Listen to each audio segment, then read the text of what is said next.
Bonjour à tous, ici Margot Morin. Bienvenue sur ma chaîne dédiée à tout ce qui touche à la maison, déco, organisation, astuces pratiques. Si vous aimez créer un espace qui vous ressemble et découvrir des conseils pour embellir votre intérieur, n'oubliez pas de vous abonner.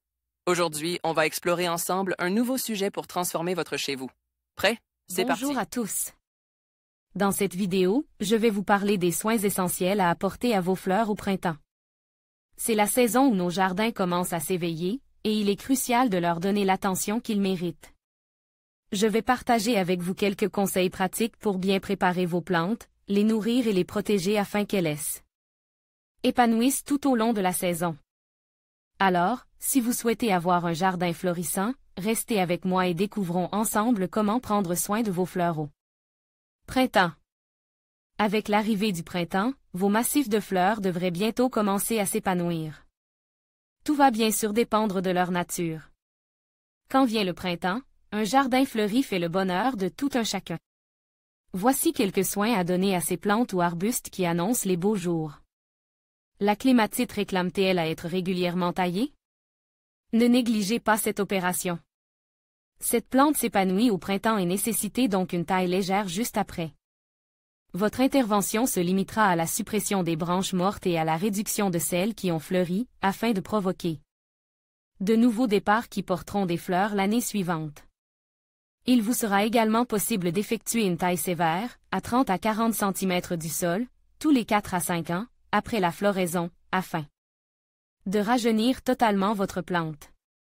Un arbuste, le céanote, fleurit-il facilement?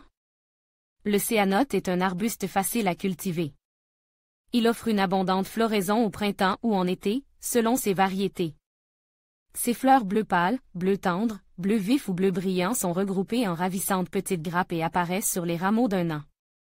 Chez certains sujets, elles sont parfumées et attirent les insectes butineurs. Le céanote pousse facilement en terre ordinaire, pas trop compacte ni calcaire, et surtout ne retenant pas d'humidité stagnante en hiver. Cette espèce résistait jusqu'à -7 degrés Celsius et nécessitait donc, dans les jardins froids une protection hivernale. Le muscari avec ses fleurs en grelots. Mabellambert, Pixabay, DP. Le muscari est-il une fleur bulbeuse facile à cultiver? Le muscari donne, en mars-avril, des fleurs en grelots de couleur bleu intense réunies en grappes cylindriques serrées, hautes de 15 cm. On reconnaît à cette plante un parfum très subtil. Il s'agit d'un végétal bulbeux, comme la tulipe. Contrairement à certains végétaux de la même famille, le muscari n'a pas besoin d'être déplanté lorsque sa floraison est terminée. Cette espèce ne réclame aucun soin, ce qui représente un avantage intéressant. En conclusion, prendre soin de vos fleurs au printemps est essentiel pour garantir leur épanouissement tout au long de la saison. En suivant ces quelques conseils, tels que l'arrosage régulier, la fertilisation appropriée et le désherbage, vous favoriserez une croissance saine et florissante. N'oubliez pas d'observer attentivement vos plantes pour détecter tout signe de maladie ou de ravageurs. Avec un peu d'attention et de patience, votre jardin sera un véritable havre de beauté. Alors, mettez-vous au travail et profitez de la magie du printemps dans votre jardin.